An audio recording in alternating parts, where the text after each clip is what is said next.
पढ़ाई करने के लिए मोटिवेशन चाहिए। बिल्कुल सही बात है। एक कहानी से शुरुआत करते हैं जो हर स्टूडेंट को मेहनत करने के लिए मोटिवेट करेगी। एक समय की बात है, एक गांव में दो दोस्त रहते थे। एक का नाम था रमेश और दूसरे का सुरेश। दोनों ही एक ही स्कूल में पढ़ते थे और बहुत अच्छे दोस्त थे वो। लेकिन दोनों में एक बहुत बड़ा डिफरेंस था। रमेश मेहनत करने में विश्वास रखता था, जबकि सुरेश हमेशा शॉर्टकट्स ढूंढने की कोशिश करता था। एक दिन दोनों जंगल में खेलने के लिए गए। घर के पास में जंगल था, दोनों खेलने के लिए चले गए। जंगल में उन दोनों ने एक बड़ा पेड़ देखा। उस पेड़ पर बहुत सारे फल लगे थे। दोनों ने सोचा कि अगर उन फलों को तोड़कर खा लेंगे ना तो उन्हें बहुत मजा आएगा। अब देखो, दो बंदे हैं, रमेश और सुरेश। दोनों की प्लानिंग अलग अलग है। रमेश ने क्या सोचा कि वो पेड़ की तरफ जाएगा और मेहनत करके फल को तोड़ेगा और फिर खाएगा। लेकिन सुरेश क्या था, उसने सोचा कि वो एक लंबी लकड़ी ढूंढ करके लाएगा ताकि उसे ज्यादा मेहनत ना करनी पड़े। दोनों की प्लानिंग अलग थी क्योंकि दोनों अलग अलग इंसान थे। रमेश पेड़ पर चढ़ने लगा और धीरे धीरे फलों तक पहुंचा। उसने कुछ फल तोड़े और खाने लगा। उसने खाना स्टार्ट कर दिया। इसी बीच सुरेश जो था ना, जो उसका दूसरा फ्रेंड था, उसने जंगल में लकड़ी ढूंढने का प्रयास किया, लेकिन उसको कोई लकड़ी नहीं मिली। ऐसी कोई लकड़ी नहीं मिली जिसको वो फेंक करके पेड़ पे मारे और फल नीचे आके गिर जाए। अगर कोई लकड़ी मिली ना तो वो पेड़ पे लगी हुई मिली। उस लकड़ी को वो फेंक नहीं सकता। क्यों? क्योंकि वो उसको तोड़ नहीं सकता, क्योंकि वो पेड़ पे लगी हुई है।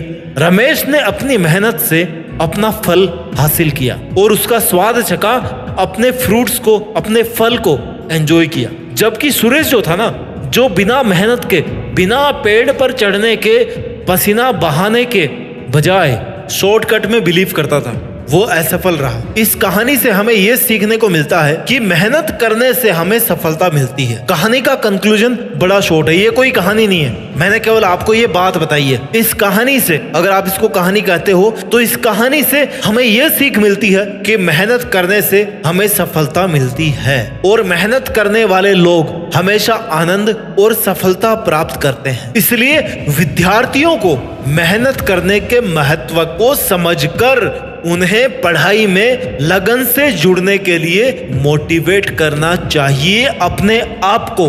बिकॉज बिना मेहनत के ना कुछ नहीं मिलने वाली। अगर आज आप स्टूडेंट हो और मान लो फॉर एग्जांपल मैं आपकी उम्र को मान के चलता हूँ, आप 15 से 25 साल के बीच में होंगे, है ना, इससे थोड़ा सा प्लस माइनस होंगे। आपके पेरेंट्स ने आपके ऊपर बहुत मेहनत करी है आपको इस लेवल तक लाने के लिए। आप जो आज अपने रूम को बंद करके पढ़ाई करते हो ना, अपने कंप्यूटर को खोल करके उसके सामने पढ़ने की जो एक्टिंग करते हो, अपनी बुक्स को खोल करके पढ़ने की जो एक्टिंग करते हो ना, I am right my dear, acting करते हो। ऑनेस्टली अगर पढ़ते ना तो आज पढ़ाई करने की जरूरत नहीं पड़ती। लेकिन फिर भी चलो मान लो आप अपनी जगह पे ईमानदार हो, आप ठीक से पढ़ाई कर रहे हो, तो आपको अपने माँ बाप के एथिक्स से, यानी कि आपके माँ बाप कैसे हैं, हर किसी के माँ बाप अच्छे होते हैं। क्यों? क्योंकि उन्होंने अपने जीवन की मुश्किलों को देखा है, उन्होंने प्रैक्टिकली फेस किया अपनी लाइफ की मुश्किलों को।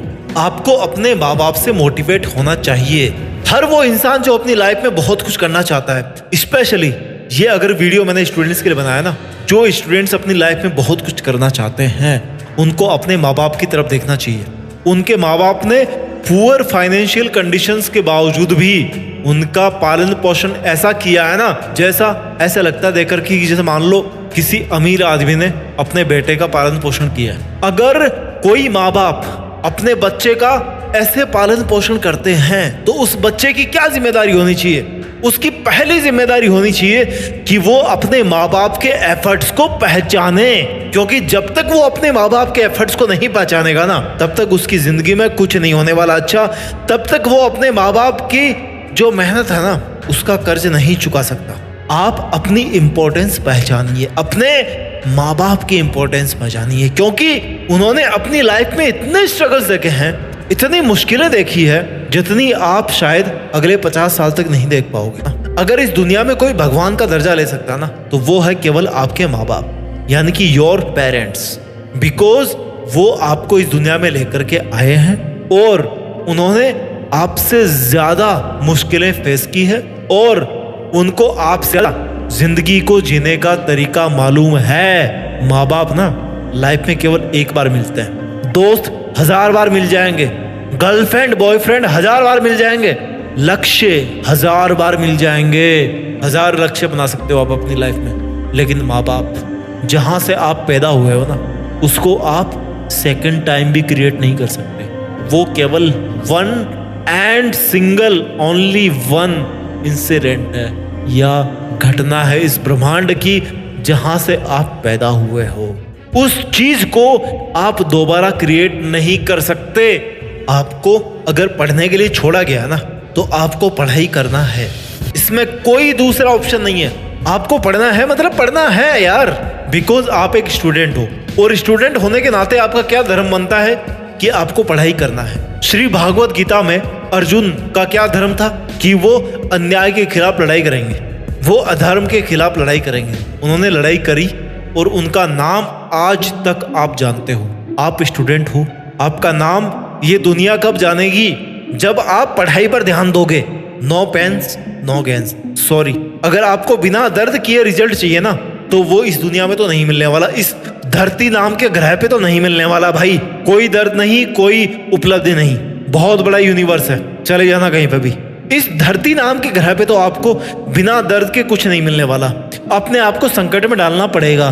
कैसे डालना पड़ेगा? आपको मेहनत करनी पड़ेगी। आपको अपने माँ बाप के द्वारा जो की गई जो मेहनत है ना, उसको जस्टिफाइड करना पड़ेगा कि उन्होंने जो मेहनत करी आपको यहाँ तक डेवलप करने के लिए। अगर आप उस मेहनत को जस्टिफाई कर सकते हो ना, तो आप अपनी लाइफ में कुछ भी कर सकते हो। Because you are the son of a real man, you are the daughter of a real man. आपको इस इंपॉर्टेंस को पहचानना है, जो मैंने आपको इस वीडियो के शुरू में एक कहानी के जरिए समझाने की कोशिश करी कि आपकी लाइफ में यह पढ़ाई कितनी इंपॉर्टेंट है। अपना ख्याल रखिए, मेहनत कीजिए, खूब ज्ञान अर्जित कीजिए, और मेहनत करके ना इस देश में अपना ही नहीं बल्कि दुनिया में, इस पूरी पृथ्वी पर भारत देश का नाम रोशन कीजिए। जय हिंद, वंदे मातरम।